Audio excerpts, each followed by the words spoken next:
इचन की थमोई की मैचा कना अमत तमथोक्तना अहिंग चुप्प खांगलिबदु मिलु अनिदगी सिंथरक्लिब पिरांगना मोन महाकी मफमदा तमजरी मियोइबगी वारब मतमदा महाक्तबु मोन खांगनरगा पोथानब होटनजरीबनी मियोइबगी थमोइगी अवाबा कना अमतन खांग्रबसु मोन खांगनरिब मोन महाकनदी अमत सिथदन खांगलमगनी तारिब महाकना मरोल थोक्लबदी निंगब कायरब मियोइ कयाना कयादा हराउजगदबा असुमना अहिंग अदु हौख्रे नावबा nganta haugatuna sumang thelong yana khaluka sitok singdokpa loire adudagi iru sitnana lujathok saksang da changlaga cha lonba haukhre ichanna taton nawbana hau ichanna ai lola age nawbana hera nong phadokni asi khakpu ichalsu pothawi ai kaina ichanna taton thabak chatpagi wari dudi वादे वादे नंगसु school चलिदुदि कादा लेरमो नंग तातो फसत्ता चाहेरगा पुरादौने इचन इरुजबदि लोइरबनी अदुबु मबुंगना चालोनबिगे हाइरबनिना सुमांगदा ममाना वाइ तेरमलिबा सुमांगदुदा लाइदु कथोकले अदुगा कादा चंगाअगा चियारदा मंगलगा फमलगा लै थंगनबा कादा मबुंग अनिना ngangnaba सुताई नावबना तासो ओ तासो Parina, Karina, Nawbana, Nanauna, Itamana Logada Todando, Irush Nana Lutoklaga, Salon Tare, Pandira Rodana, Pari, Kumakte, Maduda Naubasu, Kumaktriva Fawa, Hangjili, Nawbana, O Fandiro, Sanapung Fondo Pudana Taso, Aroi Bagi, Tato Kukodu, Kanglau Laukalibani, Maduda, Pari, Kankan Fat Haidorei. अदुगा खाने येंगई नावबना कईनो चाथौ हायरगा पारीना नोइना पाद पिथौसो नावबना अखोय पाद हायबा इयामबगा इपागदि अमतनी मिपुंग खुदिंगना हायबनी अदुना नपाद पिथौ तासौना हायबिरबनिना तासौसे इपानी खलगा चा लानसिलेबनी फानबिरोदना पारीना नावबना कईनो तासो पारीना नंगिसे अइंगोंदा उसित्रिबा कायदुराबा नावबना अइ तासोबु उसित्तबा तौजदे ननाउंग लोनबा चानी हाउनिदा इतैमना लोनबदी खनबिरगा थाओबा पारीना साउरिबसी इतैमा पनबगिनी नावबसु खंगलिबनी अदुबु थवैना खटनाबा हौरिबनी पारीसु नावबना इतैमा पनबगी इ हाइगतलबनी चा थकनिंगमना दिंगाउरबनी अदुबु साउनिंगबगी मयाइना चा glass अमा लौरगा लैमाइद उपगा ओइना थमई नावबना ओय पारीना नादैमना लोनबनी खलगा हाइदोकपने इनाउ नुपाना लोनबो ओइरमदी थअंबसु याबने नावबना ओ फै खंगनिदना तासौगी इदैमा लाकांदने लोनबा जादो अइना तासौगी मांगदा लोइना थकने पैथोकलगा इचनगी कादा चंखी पारी साउनिंगना हाइदोकलंबा कांखलदु अमुक हाइजिलगा मोबाइल मेटलगा लैखी नावबा हौना लाउरगा पारी ताननबा ngang लेपते नावबना इचन मीदी इतैमगी चानी खलगा हाइदो हौरे नंगदी अमुक थओ हैरकदोइरा मचन्ना केमते चानिंग थकनिंगदे हाइरक्तनबा वमांग यालिबनी इचन्ना तातोन थकदोइने अइ चाक लामे नावबना चाकसु थोंगोरा स्कूल चटपा नंगनबा इचन्ना चाकती अइ थोंगागे तातोन स्कूल दी ngasi चटलरोये स्कूल चटलरोय ताबदा पारीदु मंगक थांगतली नावबना ए कईगिनो इचन्ना तातोन क्लास लोइना तौरोये अदुना चथोक चसिन तल्ले नावबना अदु ओइदि तोकथो कईदौजोरनी चादुम थोसे इचन्ना तातोन मचिन मोपा चा थकमिनरी नावबना इचन की टेबल दुदा येंगलगा अमुक हंगई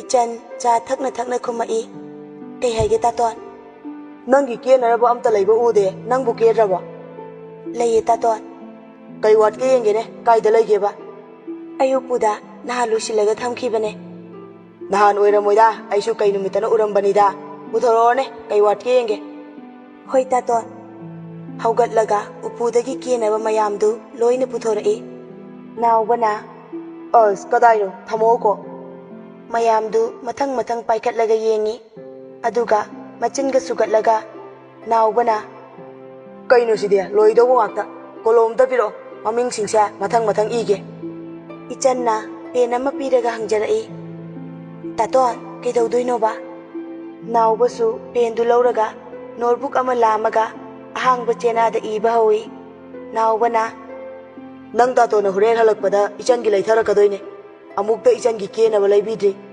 ꯀꯅꯥꯒꯤ ꯄꯥ ꯍꯥꯞꯅꯕ ꯄꯤꯁꯨꯝ ꯌꯦꯛꯅꯕ ꯑꯗꯒꯤ ꯁꯦ ꯑꯩ ꯂꯩꯊꯔꯛꯀꯦꯁꯦ ꯆꯃꯣꯠ ꯆꯃꯣꯠ ꯂꯩꯕ ꯌꯥꯕ꯭रोꯕ ꯀꯦꯅ ꯂꯩꯒꯗꯧꯅꯦ ꯑꯗꯣ ꯀꯦꯔꯁꯨ ꯄꯔꯤꯈ꯭ꯌꯥ ꯀꯥꯎꯕꯗꯤ ꯌꯥꯗꯦꯀꯣ ꯄꯔꯤꯈ꯭ꯌꯥ ꯍꯦꯛ ꯉꯝꯕꯒ ꯅꯕꯨꯡꯅ ꯘꯔꯤ ꯑꯍꯟꯕ ꯑꯃ ꯁꯠ ꯁꯤꯟꯗꯣꯛꯑꯅꯤ ꯑꯗꯒꯤ ꯑꯁ ꯃꯊꯪ ꯃꯊꯪ ꯌꯥꯝ ꯇꯧꯔꯛꯀꯅꯤꯗ ꯃꯕꯨꯡꯅ ꯃꯍꯥꯛꯀꯤ ꯅꯥꯛꯇ ꯉꯥꯡꯕ ꯁꯛꯄ ꯇꯧꯔꯛꯄꯗꯒꯤꯗꯤ ꯏꯆꯟ ꯑꯋꯥꯕ ꯈꯔꯗꯤ ꯀꯥꯎꯊꯣꯛꯆꯩ ꯑꯗꯨꯅ ꯅꯣꯛꯐꯦꯠꯀ ꯇꯧꯖꯔꯛꯏ ꯅꯥꯎꯕꯁꯨ ꯊꯑꯣꯏꯅ ꯃꯆꯜꯒꯤ ꯑꯉꯥꯡ ꯑꯣꯏꯖꯔꯤꯕꯤꯒꯤ ꯋꯥꯈꯜ ꯑꯁꯤꯅ ꯅꯠꯇꯕ ꯂꯝꯕꯤꯗ ꯆꯠꯈꯤꯕ ꯇꯥꯔꯦ ꯈꯟꯕꯗꯒꯤ ꯋꯥꯖꯗꯨꯅ ꯋꯥꯈꯜ ꯐꯥꯖꯤꯟꯕꯤꯔꯤꯕꯅꯤ ꯃꯍꯥꯛꯀꯤ ꯇꯥꯆꯧꯒꯤ ꯃꯥꯌꯣꯛꯇ ꯋꯥ ꯍꯪꯒꯠꯅ ꯉꯥꯡꯕꯗꯤ ꯌꯥꯗꯕꯅꯤ ꯃꯆꯜꯒ ꯋꯥꯔꯤ ꯁꯥꯔꯒ ꯑꯉꯥꯡꯒꯤ ꯃꯊ꯭ꯋꯥꯏ ꯅꯨꯡꯉꯥꯏꯅꯕ ꯇꯧꯔꯤꯁꯤ ꯅꯥꯀꯣꯏꯅꯅ ꯇꯥꯛꯏꯕꯅꯤ ꯊꯑꯣꯏꯅ ꯄꯥꯔꯤꯁꯨ ꯑꯉꯥꯡ ꯅꯠꯇꯕꯅꯤꯅ ꯅꯥꯎꯕꯅ ꯇꯧꯔꯤꯕꯗꯨ ꯂꯣꯏꯅ ꯈꯪꯏ ꯅꯨꯃꯤꯠ ꯊꯥ ꯎꯕ ꯄꯥꯔꯤꯅ ꯍꯥꯜꯂꯤꯕꯅꯤ ꯃꯍꯥꯛꯁꯨ ꯅꯨꯡꯉꯥꯏꯖꯕꯗꯤ ꯅꯠꯇꯦ ꯑꯗꯨꯕꯨ ꯃꯍꯥꯛꯀꯤ ꯅꯤꯡꯕꯗꯤ ꯍꯣꯡꯗꯦ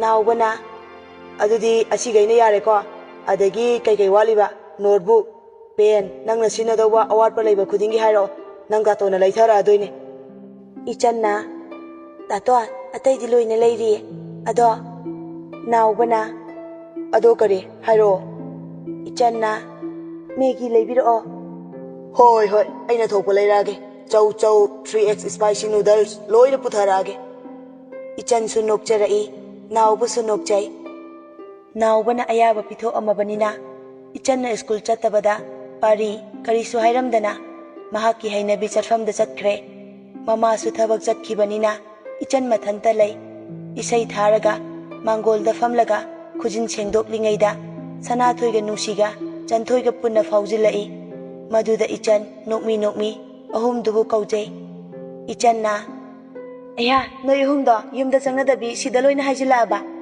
ꯑꯍꯨꯝꯗꯨ ꯏꯆꯟꯒꯤ ꯃꯅꯥꯛꯇ ꯇꯨꯃꯤꯟ ꯇꯨꯃꯤꯟ ꯄꯩꯊꯣꯛꯅꯔꯒ ꯐꯝꯃꯤ ꯑꯗꯨꯗꯒꯤ ꯏꯆꯟ ꯃꯈꯣꯏ ꯑꯍꯨꯝ ꯀꯩꯅꯣꯝꯗꯤ ꯇꯧꯔꯛꯑꯅꯤ ꯑꯗꯨꯝ ꯈꯪꯂꯦ ꯋꯥ ꯄꯥꯛꯅ ꯍꯧꯗꯣꯛꯅꯔꯛꯇꯦ ꯏꯆꯟꯁꯨ ꯃꯣꯕꯥꯏꯜ ꯏꯁꯩ ꯊꯥꯔꯝꯕꯗꯨ ꯃꯨꯊꯠꯂꯒ ꯇꯧꯐꯝ ꯈꯪꯗꯅ ꯂꯩ ꯅꯨꯡꯁꯤꯅ ꯀꯅꯥ ꯀꯅꯥ ꯂꯩꯒꯦ ꯅꯣꯏꯒꯤ ꯏꯆꯟꯅ ꯑꯁ ꯀꯅꯥꯝ ꯂꯩꯇꯤꯌꯦ ꯑꯩ ꯏꯊꯟꯗ ꯂꯩꯌꯦ ꯅꯨꯡꯁꯤꯅ ꯑꯣꯍꯣ ꯇꯥꯟ ꯌꯥꯝ ꯆꯥꯔꯦ ꯁꯅꯥꯊꯣꯏꯅ ꯃꯥꯡꯒꯣꯜꯗ ꯑꯗꯨꯝ ꯍꯥꯏꯅꯔꯁꯦ ꯏꯃꯨꯡꯗ ꯆꯪꯉꯗꯤ ꯃꯤ ꯂꯥꯛꯄ ꯈꯪꯗꯕꯁꯨ ꯌꯥꯏ ꯏꯆꯟꯅ ꯅꯣꯏ ꯑꯅꯤꯒꯤꯁꯤꯕꯨ ꯆꯟꯊꯣꯏꯗ ꯌꯦꯡꯂꯒ ꯑꯃꯨꯛ ꯍꯪꯉꯛꯏ ꯆꯟꯊꯣꯏ ꯃꯈꯣꯏ ꯑꯅꯤꯅ ꯅꯪꯉꯣꯟꯗ ꯀꯩ ꯍꯥꯏꯒꯦ ꯆꯟꯊꯣꯏ ꯈꯨꯃꯛꯇꯦ ꯂꯨꯛꯊꯔꯒ ꯃꯃꯥꯏ ꯅꯣꯟꯈꯠꯄ ꯉꯝꯗꯅ ꯂꯩꯖꯩ ꯏꯆꯟꯅ ꯆꯟꯊꯣꯏ ꯅꯪ ꯀꯩꯗꯧꯔꯒꯦ ꯅꯨꯡꯁꯤꯅ ꯀꯗꯥꯏꯗꯒꯤ ꯈꯨꯝꯕ ꯉꯝꯗꯧꯔꯤꯒꯦ ꯁꯅꯥꯊꯣꯏꯅ ꯃꯕꯨꯛꯇꯤ ꯁꯦꯡꯗꯅ ꯅꯨꯡꯁꯤꯅ ꯅꯨꯡꯁꯤꯛꯅꯕ ꯁꯥꯔꯗꯅ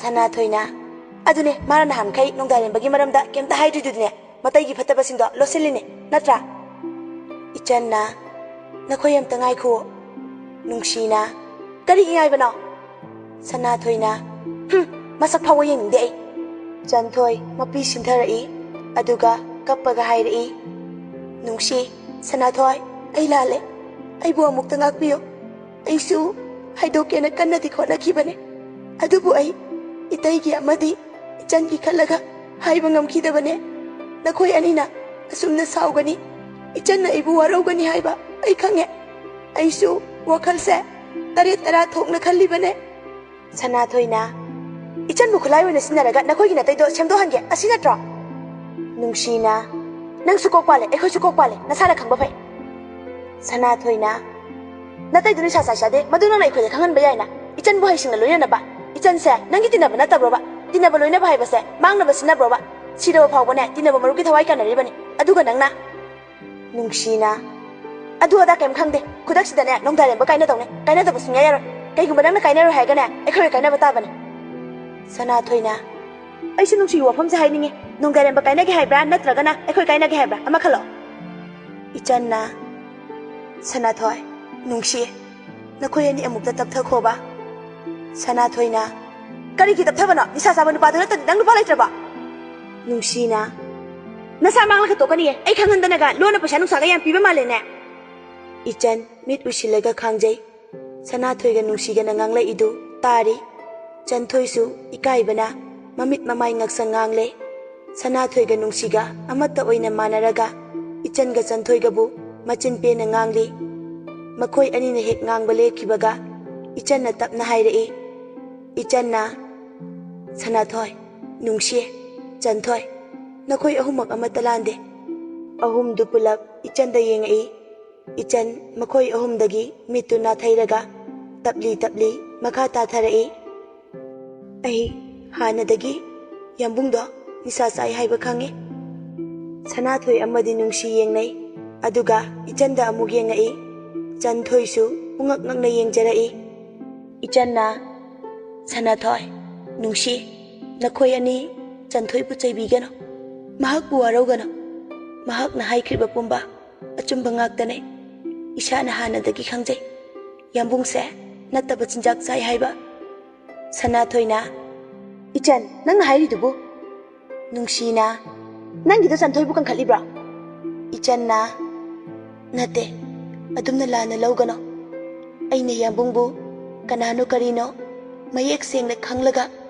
Ay isa na yana, kong thang se, thangjin bane. Ay na nungsi badi, yambung ki thamoy adune. Mahaki, mapal thonggi oiba, saktam, lamchat sajat, jinjak adubu nate. Sanathoi na, Ichan.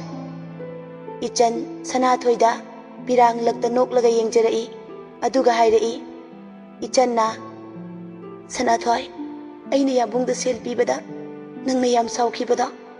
Ay di, isa na khangna pikibane. Nang na saubada, ay na khangsinakide. Nungsi na, nang na sendok pige khandraga, karigino hen hena. Ichan na, nungsi, yambung do, ay na sendok pada yararoy. Ay khange, masana masabu manghanjabane. Mahak na chari ba chinjak se, phatte, mahak ki tungi punsida. Mahak ku maithak ta ngawgani, khangna, thawai ni khanna chari bane. Mahak, rehabilitation center da laiba chatlaga. Mana ingonda, thabak chatpani haiduna, aibu thembirame. Ichan na matau karamna, nongdai rembagi maramda khanglam libano. Asuk luna, wafam amabu, makoy dagi lotlaga thamlaga, kari sukhang daba saduna layram liba, khanbada, ahumdu, pungak ngaklammi. Ichan na, nakoy na aibu kiyam nungsibiba, ay loy na khange. Nakoy na wafam ase, hek khanglakladi, kari oigani, ay adum khange. Tachaw na aibu puriba asisu, ay tachaw bu araw diye, aibu nungsibagine, tachaw na puriba se. Kanna sauramba, Sanathoi ga nungsi gasu, saubagi mahutta, mapi sinthaba haurakle. Ichan na, adubu, yambung na nisafa na charabasu, aibu manghaloi, ay githajaba laye. Mahak na nongmata, nisa chaba miyoy amagi saktamda, aibu loinade. Phanang aurabasu, aibu nungsi adum haiduna laigani. Nakoy sauganuo, ay yambung bu kainaba ngamoye. Mahak bu adum nungsi jaduna laizage ay. Ichan na higi kapaduda, Chanthoi, Sanathoi amadi nungsi, punna changchilaga, kapibadu thembirai. Angakpani, Ichan gi thamoy, nisa chaba nongdai renbabu, kayada, amakpa yaudana nungsi jariba, nungsibagi mafamdadi, pumnamak arembani. Ichan gi asengba nungsibana, Sanathoi, nungsi amadi Chanthoi gi thamoy su, khudum chanba ngamduna, makoy mari saunadana, kainadana, adumak loinarami. Masigi hek matungdadi, Ichan, harau na suklay layba ukidre, mayumda layrabasu, machi da manglaga, adum lay. Mama mapana, laknaba, noknaba, khatnaba haurabasu, sungkhum khumkidre. Asumna, matam khara haujin khiduna, pre-council gi exam thaba loisilakle. Exam loidribawdi, unaba, koiba langba, pakna phangaroidabani. Aduna, koiba chatsena haunai. Ichandi, pak haiba ngamjade, kuina khanjaraba matung, hairagadi yenglage khalaga, mamagi nakta lai. Daw na yadrisu, ꯄꯥꯔꯤꯁꯨ ꯑꯃꯨꯛ ꯈꯣꯡꯎꯞ ꯁꯦꯡꯉꯤꯔꯥ ꯀꯔꯤꯅꯣꯃ ꯇꯧꯔꯒ ꯍꯦꯛ ꯂꯩꯔꯝꯃꯤ꯫ ꯃꯗꯨꯗ ꯏꯆꯟ ꯀꯤꯔꯨꯝ ꯀꯤꯔꯨꯝ ꯇꯧꯖꯩ꯫ ꯏꯆꯟ ꯇꯞꯅ ꯃꯃꯥꯒꯤ ꯃꯅꯥꯛꯇ ꯐꯝꯊꯔꯒ, "ꯏꯃꯥ," ꯑꯃꯨꯕꯤꯅ, "ꯀꯩꯗꯧꯔꯒꯦ?" ꯏꯆꯟꯅ, "ꯀꯣꯏꯕ ꯆꯠꯄ ꯌꯥꯎꯒꯦ?" ꯑꯃꯨꯕꯤ ꯃꯆꯥꯅꯨꯄꯥ ꯄꯥꯔꯤꯗ ꯍꯥꯏꯔꯞ ꯌꯦꯡꯉꯛꯏ꯫ ꯑꯗꯨꯕꯨ ꯄꯥꯔꯤꯗꯤ ꯃꯍꯥꯛꯀꯤ ꯇꯧꯔꯤꯕ ꯃꯊꯧꯗꯨꯗ ꯑꯗꯨꯝ ꯇꯧꯗꯨꯅ ꯂꯩꯔꯝꯃꯤ꯫ ꯑꯃꯨꯕꯤꯅ, "ꯀꯗꯥꯏꯗꯅꯣ?" ꯏꯆꯟꯅ, "ꯏꯃꯥꯟꯅꯕꯤ ꯃꯌꯥꯝ ꯆꯠꯇꯣꯏꯅꯦ, ꯃꯐꯝ ꯈꯪꯗꯦ, ꯑꯗꯨ ꯌꯥꯎꯒꯦꯕ." ꯑꯃꯨꯕꯤꯅ, "ꯑꯩꯕꯨ?" ꯄꯥꯔꯤꯅ ꯀꯔꯤ ꯍꯥꯏꯔꯛꯀꯅꯤ ꯈꯟꯕꯒꯤ ꯃꯃꯥꯁꯨ ꯈꯨꯝꯐꯝ ꯈꯪꯗ꯭ꯔꯤꯉꯩꯗ ꯄꯥꯔꯤꯗꯨ ꯑꯃꯨꯛ ꯃꯈꯣꯏ ꯑꯅꯤ ꯇꯝꯅ ꯂꯥꯛꯏ꯫ ꯏꯆꯟꯅ, "ꯃꯥ," ꯃꯃꯥꯒꯤ ꯃꯔꯨꯝꯗ ꯂꯩꯁꯤꯜꯂꯒ ꯂꯩꯖꯩ꯫ ꯑꯃꯨꯕꯤꯅ, "ꯀꯩꯁꯨꯝ ꯇꯧꯔꯣꯏꯅꯦ ꯅꯪꯕꯣ." ꯏꯆꯟ ꯀꯤꯕꯅ ꯌꯥꯗ꯭ꯔꯦ꯫ ꯃꯁꯥꯗꯨ ꯄꯥꯔꯤ ꯏꯆꯟꯗ ꯃꯨꯟꯅ ꯌꯦꯡꯂꯒ ꯍꯥꯏꯔꯛꯏ, "ꯀꯣꯏꯕ ꯆꯠꯀꯦ ꯍꯥꯏꯕ ꯅꯠꯇ꯭ꯔꯣ?" ꯏꯆꯟ ꯀꯤꯕꯅ ꯈꯨꯝꯕꯗꯤ ꯍꯥꯏꯔꯨꯔꯅꯨ, ꯃꯃꯤꯠꯅ ꯌꯦꯡꯕ ꯐꯥꯎꯕ ꯉꯝꯖꯗꯦ꯫ ꯄꯥꯔꯤ ꯑꯣꯏꯔꯔꯣꯏ ꯈꯟꯕꯒꯤ ꯐꯤꯈꯥꯎꯗꯒꯤ 5,000 ꯁꯠꯇꯣꯔꯛꯂꯦ꯫ ꯑꯗꯨꯒ ꯏꯆꯟꯗ ꯄꯤꯔꯒ ꯍꯥꯏꯔꯛꯏ꯫ ꯄꯥꯔꯤꯅ, "ꯁꯦ, ꯑꯗꯨꯒ ꯀꯣꯏꯕ ꯌꯥꯎꯔꯨꯔꯣ." ꯏꯆꯟ ꯄꯨꯡꯉꯛ ꯉꯛꯅ ꯃꯕꯨꯡꯗ ꯌꯦꯡꯖꯔꯛꯏ꯫ ꯑꯗꯨꯕꯨ ꯂꯧꯕꯗꯤ ꯉꯝꯖꯗ꯭ꯔꯦ꯫ ꯑꯃꯨꯕꯤꯅ, "ꯏꯍꯦ, ꯂꯧꯁꯤꯜꯂꯣꯅꯦ ꯅꯪꯕꯣ." ꯄꯥꯔꯤꯅ, "ꯂꯧꯔꯣꯅꯦ ꯂꯧꯔꯣꯅꯦ." ꯏꯆꯟ ꯇꯞꯅ ꯁꯦꯜꯗꯨ ꯂꯧꯔꯦ꯫ ꯄꯥꯔꯤꯅ, "ꯐꯖꯅ ꯆꯠꯂꯣ, ꯉꯟꯇꯥ ꯍꯜꯂꯛꯀꯗꯕꯅꯤ, ꯊꯦꯡꯉꯛꯄꯗꯤ ꯌꯥꯔꯣꯏ." ꯏꯆꯟꯅ, "ꯍꯣꯏ ꯇꯥꯆꯧ." ꯄꯥꯔꯤꯒꯤ ꯃꯑꯣꯡ ꯑꯗꯨꯗ ꯑꯃꯨꯕꯤꯁꯨ ꯇꯤꯡꯉꯛ ꯃꯥꯏꯉꯛꯅꯔꯕꯅꯤ, ꯀꯔꯤꯅꯣ ꯇꯧꯔꯤꯁꯦ ꯈꯟꯕꯗ꯫ ꯑꯗꯨꯗꯒꯤ ꯄꯥꯔꯤꯗꯨ ꯃꯍꯥꯛꯀꯤ ꯊꯕꯛꯇꯨ ꯃꯈꯥ ꯆꯠꯊꯔꯦ꯫ ꯏꯆꯟ ꯃꯕꯨꯡꯅ ꯁꯦꯜ ꯄꯤꯔꯒ ꯀꯣꯏꯕ ꯆꯠꯄꯒꯤ ꯑꯌꯥꯕ ꯄꯤꯔꯛꯄꯗꯒꯤ ꯏꯃꯨꯡꯗ ꯆꯪꯉꯛꯏ꯫ ꯑꯗꯨꯒ ꯁꯦꯜꯗꯨ ꯌꯦꯡꯂꯒ ꯍꯌꯦꯡꯗꯤ ꯄꯦꯟꯅ ꯂꯥꯡꯊꯔꯒꯦ, ꯑꯔꯣꯏꯕ ꯑꯣꯏꯅ, ꯑꯁꯨꯝꯅ ꯈꯜꯂꯤꯉꯩ ꯃꯣꯕꯥꯏꯜꯗ ꯃꯦꯁꯦꯖ ꯑꯃ ꯄꯥꯏꯁꯤꯜꯂꯛꯏ꯫ ꯅꯣꯡꯗꯥꯏꯅ, "ꯇꯥꯕ꯭ꯔꯣ?" ꯏꯆꯟꯅ, ꯌꯥꯝꯕꯨꯡ." "ꯀꯩꯗꯧꯔꯤꯒꯦ?" "ꯐꯝꯂꯝꯕꯅꯤꯗ." "ꯀꯩꯅꯣꯝꯇ ꯍꯥꯏꯒꯦ."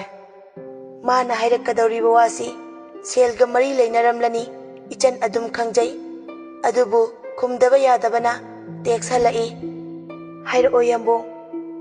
"ꯏꯕꯦ, ꯅꯪ ꯁꯦꯜ ꯂꯩꯔꯗꯤ ꯌꯥꯝꯕꯨꯡꯗ 4K ꯈꯤꯇ ꯄꯤꯌꯨꯕ." ꯁꯦꯜ ꯄꯤꯌꯨ ꯍꯥꯏꯔꯛꯀꯗꯕ ꯑꯣꯏꯔꯝꯒꯅꯤ ꯈꯟꯕꯒ ꯇꯧꯕꯒ ꯍꯥꯏꯔꯛꯄ ꯎꯕꯗ ꯏꯆꯟ ꯑꯅꯧꯕ ꯋꯥꯍꯩ ꯅꯠꯇꯕꯅꯤꯅ ꯊꯣꯛ ꯑꯗꯨꯝ ꯐꯠꯍꯜꯂꯤ꯫ "ꯍꯣꯏ, ꯂꯩꯌꯦ ꯌꯥꯝꯕꯨꯡ." "ꯍꯌꯦꯡꯅꯤꯀꯣ?" ꯏꯆꯟꯗꯤ ꯅꯣꯡꯗꯥꯏꯔꯦꯝꯕꯗ ꯁꯦꯜ ꯄꯤꯊꯣꯛꯈ꯭ꯔꯒ ꯁꯤꯖꯤꯟꯅꯅꯕ ꯂꯦꯝꯗ꯭ꯔꯦ꯫ ꯃꯃꯥꯗ ꯑꯃꯨꯛ ꯍꯟꯅ ꯁꯦꯜ ꯅꯤꯕꯁꯨ ꯌꯥꯒꯗꯕ ꯂꯩꯇꯦ꯫ ꯍꯦꯛ ꯅꯤꯔꯨꯕꯗ ꯃꯕꯨꯡꯅ ꯑꯃꯨꯛ ꯀꯔꯤ ꯇꯧꯔꯛꯀꯅꯤ ꯈꯟꯕꯗ ꯀꯤꯕ ꯄꯣꯛꯆꯩ꯫ ꯍꯔꯥꯎ ꯍꯔꯥꯎ ꯋꯥꯈꯜ ꯅꯨꯡꯉꯥꯏꯅ ꯀꯣꯏꯕ ꯆꯠꯆꯒꯦ ꯈꯟꯕꯅꯤ꯫ ꯑꯗꯨꯕꯨ ꯃꯨꯠꯀ ꯄꯨꯝꯆꯥꯏ ꯆꯥꯏꯔꯦ꯫ ꯀꯣꯏꯕ ꯆꯠꯅꯅꯕ ꯂꯥꯡꯂꯒ ꯂꯩꯗꯧꯗꯨ ꯂꯩꯇꯦ꯫ ꯃꯆꯤ ꯑꯃꯗ ꯇꯥꯁꯤꯜꯂꯒ ꯐꯝꯂꯒ ꯂꯩ꯫ ꯏꯆꯟꯅ ꯑꯁꯨꯝꯅ ꯂꯩꯔꯤꯉꯩꯗ ꯄꯥꯔꯤ ꯑꯃꯨꯛ ꯆꯪꯉꯛꯏ꯫ ꯑꯗꯨꯒ ꯏꯆꯟꯒꯤ ꯃꯥꯡꯗ ꯑꯆꯥꯄꯣꯠ ꯃꯌꯥꯝ ꯑꯃ ꯊꯝꯃꯛꯏ꯫ ꯄꯥꯔꯤꯅ, "ꯅꯪ ꯍꯌꯦꯡ ꯄꯨꯅꯕ ꯀꯩꯀꯩꯅꯣ ꯍꯧꯕ ꯌꯥꯕ ꯍꯧꯔꯣ, ꯌꯦꯔꯨꯝ ꯅꯨꯡꯂꯨꯝ ꯂꯩꯔꯝꯒꯅꯤ, ꯀꯩꯗꯧꯔꯒꯦ ꯇꯥꯁꯤꯜꯂꯒ ꯐꯝꯂꯤꯗꯤ?" ꯏꯆꯟꯅ, "ꯀꯩꯁꯨ ꯇꯧꯗꯤꯌꯦ ꯇꯥꯆꯧ, ꯑꯩ ꯀꯩꯀꯩ ꯄꯨꯁꯤꯒꯦꯅ ꯁꯨꯝ ꯈꯜꯂꯝꯕꯅꯦ." "ꯁꯅꯥꯊꯣꯏꯒ ꯅꯨꯡꯁꯤꯒꯁꯨ ꯌꯥꯎꯗꯣꯏ ꯅꯠꯇ꯭ꯔꯣ?" "ꯑꯗꯨꯗꯤ ꯀꯩꯅꯣ ꯄꯨꯗꯧꯗꯨ ꯍꯪꯅꯔꯣꯗꯅ." "ꯍꯣꯏ, ꯍꯪꯉꯒꯦ ꯇꯥꯆꯧ." "ꯅꯪ ꯁꯦꯠꯅ ꯆꯥꯅꯕꯗꯤ ꯀꯃꯥꯏ ꯇꯧꯕ?" "ꯂꯩꯔꯦ." "ꯑꯣ, ꯐꯔꯦ ꯐꯔꯦ."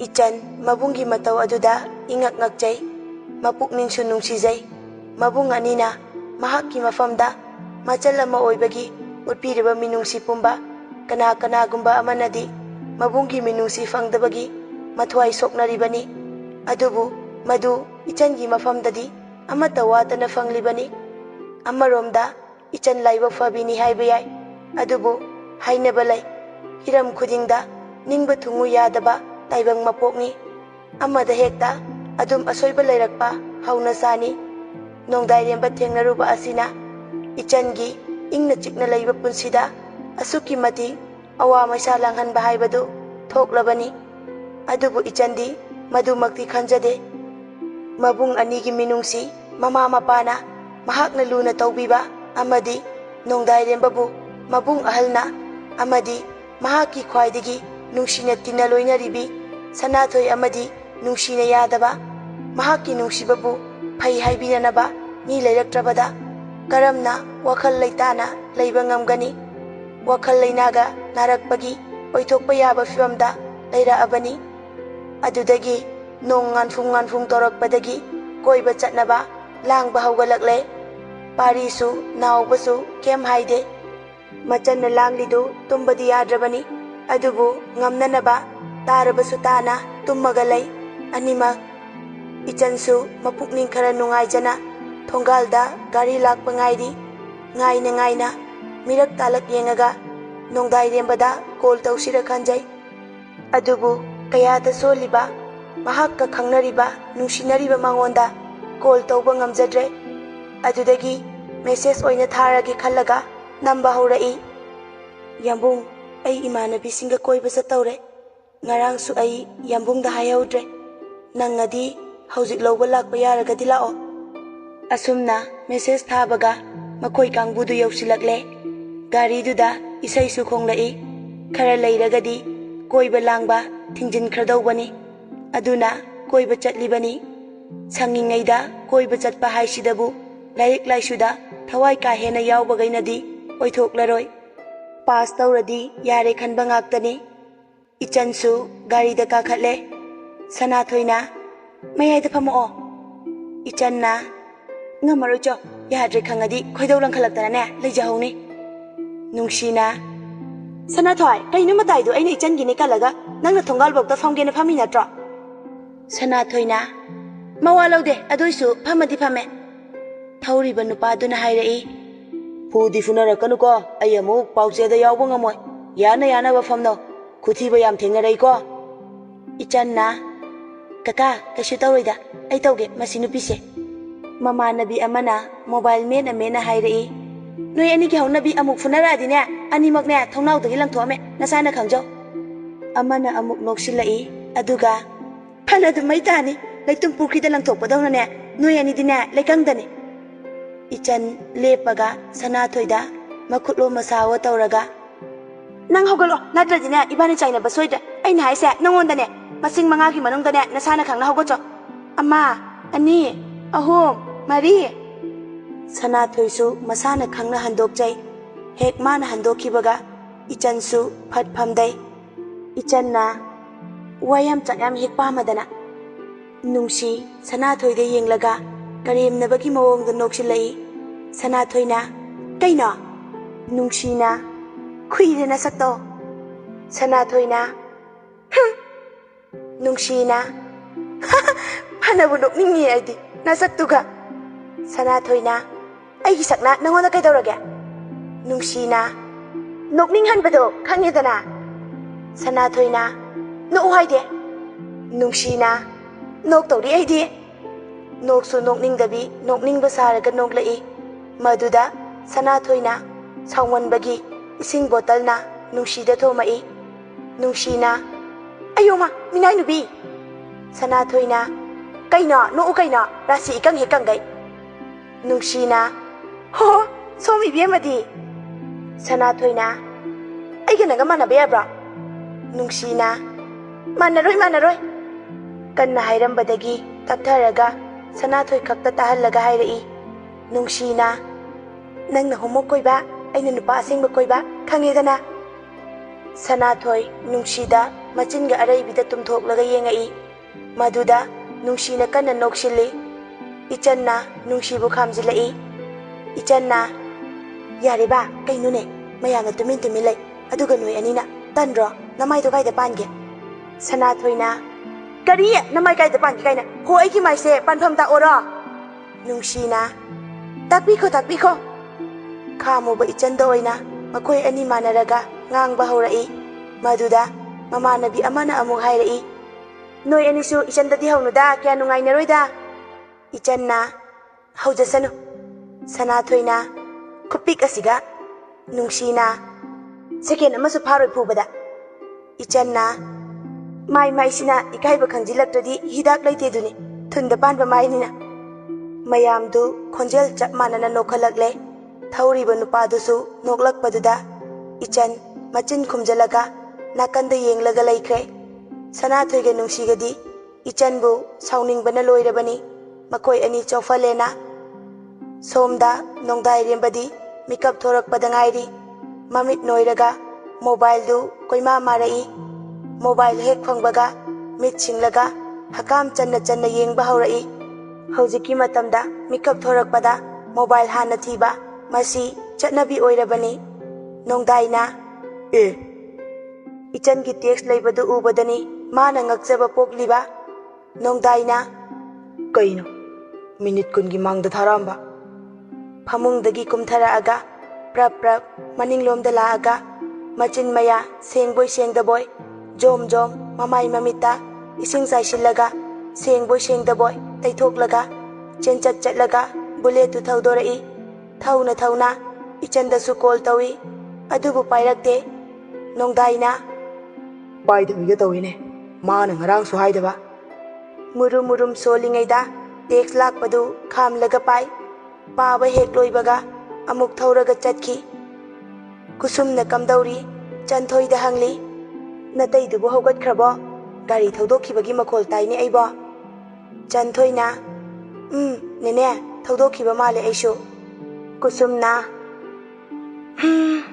ꯑꯩꯕꯨ ꯀꯔꯤ ꯅꯨꯡꯒꯤꯅꯣ ꯁꯤꯈꯤꯕꯅ ꯐꯔꯗ꯭ꯔꯥ꯫ ꯃꯅꯦꯅ ꯃꯊ꯭ꯋꯥꯏ ꯅꯨꯡꯉꯥꯏꯇꯅ ꯁꯣꯟꯖꯕꯗꯨꯗ ꯆꯟꯊꯣꯏꯁꯨ ꯅꯨꯡꯉꯥꯏꯇꯅ ꯇꯞꯅ ꯍꯥꯏꯔꯛꯏ꯫ ꯆꯟꯊꯣꯏꯅ ꯅꯦꯅꯦ ꯏꯇꯩꯒꯤ ꯃꯑꯣꯡꯁꯦ ꯇꯧꯒꯦ ꯌꯥꯎꯅ ꯇꯧꯕ ꯃꯥꯟꯁꯤꯜꯂꯛꯑꯦ꯫ ꯃꯤ ꯈ꯭ꯋꯥꯏꯅ ꯅꯤꯁꯥ ꯆꯥꯕꯒ ꯃꯥꯅ ꯆꯥꯕꯒ ꯃꯑꯣꯡ ꯃꯇꯧ ꯂꯣꯏꯅ ꯈꯦꯠꯅꯩ꯫ ꯀꯨꯁꯨꯝꯅ ꯈꯪꯗꯦꯅꯦ ꯊꯣꯏ ꯅꯦꯅꯦꯕꯨ ꯀꯔꯤ ꯍꯥꯏꯒꯗꯕꯅꯣ꯫ ꯅꯦꯅꯦ ꯅꯣꯡꯃꯇ ꯅꯦꯅꯦꯗ ꯁꯦꯜ ꯅꯤꯗꯦ꯫ ꯏꯃꯨꯡꯗꯒꯤ ꯄꯣꯠ ꯆꯩ ꯄꯨꯔꯒ ꯆꯠꯄꯁꯨ ꯇꯧꯗꯦ꯫ ꯂꯩꯀꯥꯏꯗꯒꯤ ꯄꯣꯠ ꯆꯩ ꯂꯧꯔꯝꯃꯦꯁꯨ ꯇꯥꯗꯦ꯫ ꯃꯤꯗ ꯂꯛꯅꯕ ꯀꯔꯟ ꯇꯨꯔꯟ ꯇꯧꯕꯁꯨ ꯑꯃꯨꯛꯇ ꯌꯥꯎꯗ꯭ꯔꯤ꯫ ꯑꯩꯁꯨ ꯏꯇꯩꯒꯤ ꯃꯑꯣꯡꯁꯦ ꯀꯔꯤꯅꯣ ꯒ꯭ꯌꯥꯟ ꯑꯃ ꯇꯥꯗ꯭ꯔꯦ꯫ ꯀꯨꯁꯨꯝ ꯃꯄꯤ ꯏꯔꯥ ꯆꯦꯜꯂꯛꯏ ꯑꯗꯨꯒ ꯃꯁꯥꯅ ꯃꯁꯥꯒꯤ ꯃꯔꯥꯏꯕꯛꯁꯨ ꯆꯩꯖꯔꯛꯏ꯫ ꯑꯩꯒꯤ ꯂꯥꯏꯕꯛꯁꯤꯕꯨ ꯑꯁꯨꯛ ꯐꯠꯇ꯭ꯔꯤꯕꯁꯤ ꯀꯔꯤꯒꯤꯅꯣ?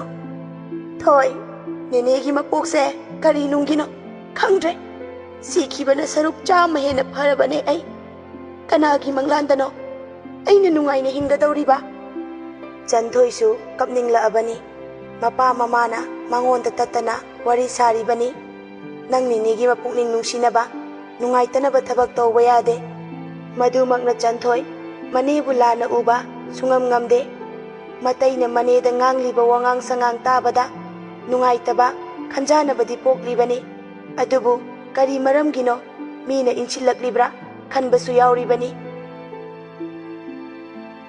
ꯀꯣꯏꯕ ꯆꯠꯂꯤꯕ ꯀꯥꯡꯕꯨꯗꯨꯅ ꯀꯝꯗꯧꯔꯤ? ꯏꯁꯩꯒ ꯊꯥꯔꯒ ꯃꯣꯟꯗꯥ ꯑꯃꯗꯅꯤ ꯃꯈꯣꯏꯅ ꯆꯠꯂꯤꯕꯗꯨ꯫ ꯃꯐꯝꯗꯨ ꯌꯧꯔꯒ ꯊꯣꯡꯕ ꯊꯥꯛꯄ ꯇꯧꯔꯒ ꯆꯥꯔꯨꯗꯣꯏꯅꯤ꯫ ꯑꯗꯨꯕꯨ ꯈꯪꯍꯧꯗꯦ ꯊꯧꯔꯝꯕ ꯒꯥꯔꯤꯗꯨ ꯈꯥꯝꯃꯛꯏ꯫ ꯒꯥꯔꯤ ꯈꯥꯝꯃꯛꯄꯗ ꯌꯥ ꯂꯥꯡꯂꯝꯕ ꯃꯌꯥꯝꯗꯨ ꯇꯨꯃꯤꯟꯅ ꯂꯩꯅꯩ ꯑꯗꯨꯒ ꯃꯥꯡꯂꯣꯝꯗ ꯄꯨꯟꯅ ꯀꯩꯗꯧꯔꯕꯅꯣꯅ ꯌꯦꯡꯅꯔꯛꯏ꯫ ꯊꯧꯔꯤꯕ ꯅꯨꯄꯥꯗꯨꯅ ꯃꯉꯛ ꯊꯤꯟꯗꯣꯛꯑꯒ ꯍꯩ ꯀꯅꯥꯅꯣ ꯅꯪꯗꯤ? ꯇꯣꯡꯂꯤꯕꯁꯤꯡ ꯑꯗꯨꯒꯤ ꯃꯔꯛꯇꯒꯤ ꯈꯨꯄꯥꯛꯀ ꯈꯨꯔꯒ ꯑꯃꯅ ꯍꯥꯏꯔꯛꯏ꯫